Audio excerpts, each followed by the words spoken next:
जान लोगे क्या? सॉरी सर। अच्छा, निकल गई है कड़ी हैं? वहाँ तो बड़का बड़का डायलॉग बोलत रहा लो हैं? अब कुछ भी नहीं कहो सका। फुल स्टॉप। सर सॉरी। सॉरी लेके भागो यहाँ से अपना दौरी। तुम दोनों को रेस्टिकेट कर दिया गया है। Dot dot dot. ठीक है सर, जब आप फैसला करिए लिए हैं हम लोग क्या कर सकते हैं। राघव मोबाइल। सर अरे ये तो हम हैं, हीरो लग रहे हैं। पूरा स्कूल कॉलेज खाली रहेगा तो भी बैठेगी। आज तुम यहाँ बैठेगा, कल कोई और बैठेगा तो हम तुम्हारा डॉट डॉट। हाँ? ये क्या है? सर ये वह है जब हम लोगों को आप डांट रहे थे, जो जो बोल रहे थे हम सब रिकॉर्ड कर लिए हैं। मोबाइल में वीडियो बना लिए हैं। अच्छा, और अब हम फेसबुक पे, व्हाट्सएप, ट्विटर, यूट्यूब सब जगह वायरल करेंगे। वायरल नहीं।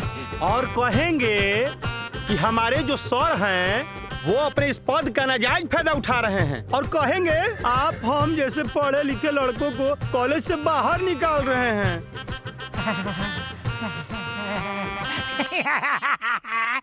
अरे तुम लोग मजाक को नहीं समझ रहा है। हम तो ये देख रहे थे हमारा स्टूडेंट लोग कितना होनहार है। फुल स्टॉप। अच्छा ये बात रहे। हाँ। लेकिन सर हम लोग मजाक नहीं कर रहे हैं। Thank you so much sir. Thank you प्रणाम। खुश रहो बच्चा। ये बच्चा लोग तो हमको ब्लैकमेल कर रहा है। फुल स्टॉप। क्या हुआ राजीव? यार लगता है दोनों को रेस्टिकेट कर दिया गया। अरे तो प्रिंसिपल साहब से पंगा ली है तो ये ना होई। पता नहीं कहाँ है। हाँ?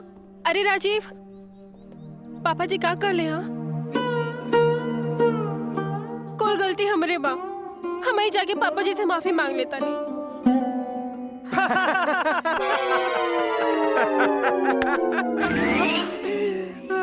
डराए के हमनी के कोनो बात नहीं है। डराई है तार प्रिंसिपल पापा जी। काहे? हमारे पापा जी काहे डे रही हम?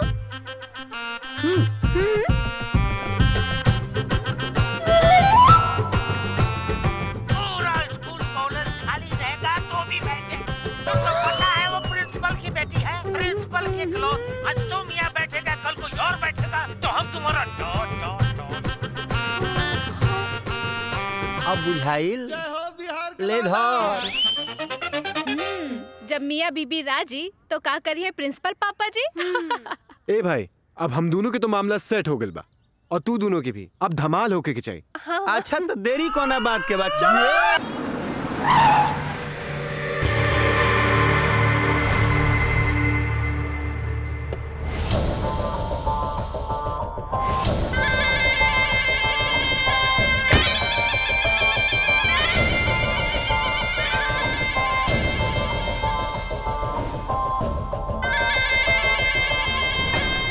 ललन यादव, तोहार इतना औकात हो गए कि तू हमरे जमीन पे खूटा गाड़ देले।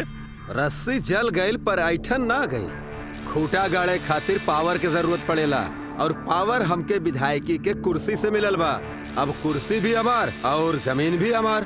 पावर दिखावे खातिर कुर्सी का जरूरत उकरा के पड़ेला, जेकरे बाजुअन में दम ना होला। वैसे पावर के लिए कुर्सी का ना, करेजा के जरूरत पड़ेला, करेजा के। और रहल जमीन के बाद तो ऊ तोहरा के जरूर मिली, पर उतना जितना में तोहार कबर बन सके। विनाश काले विपरीत बुद्धि। तू यहाँ आके बहुत बड़ गलती कर देला। उहो निहत्था। दिखाओ एकरा हमार पावर। पहला बार देखा तानी कौनो अपन मौत पे हंस रहल बा।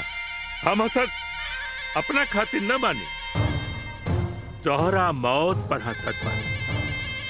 पीछे पलट। ठाकुर साहब माफ कर दी।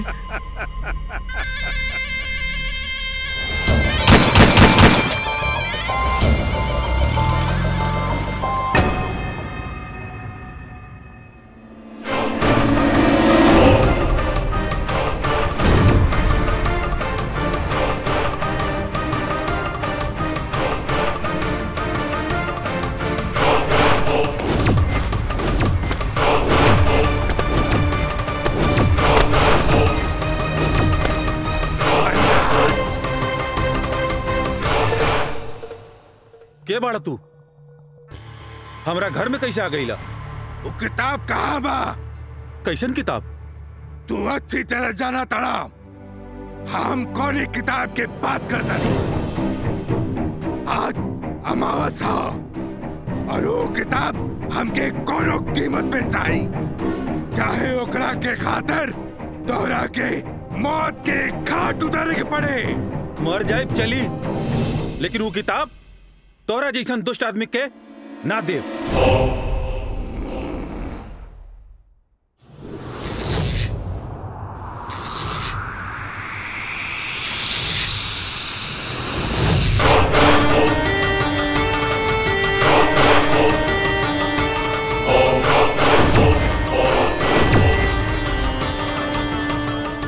पंडित, वो किताब के पता बता दे, ना तो तोरे खानदान के पता न चली। किताब लाल बहादुर शास्त्री कॉलेज के लाइब्रेरी में बा।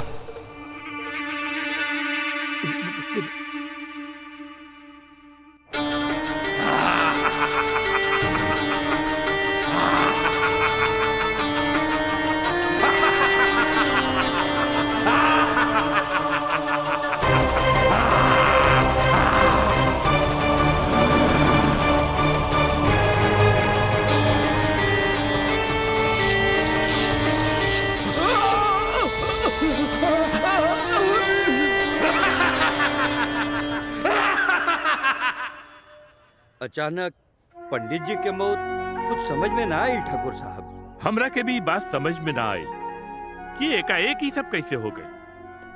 पापा दवाई खैनी है कि ना? अरे बेटा, इतना दवाई खाइब ना तो हम और बीमार पड़ जाइब।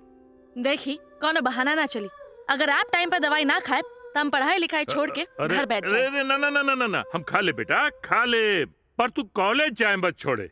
जा कॉलेज जाए का तैयारी ठीक बा कर। पापा। ठीक बा। अरे कमिश्नर साहब जी। हम लोग बाहर मिले थे फिर 2-3 दिन बाद। जी जी, चलल जाए। प्रणाम ठाकुर ठीक साहब, बा। प्रणाम।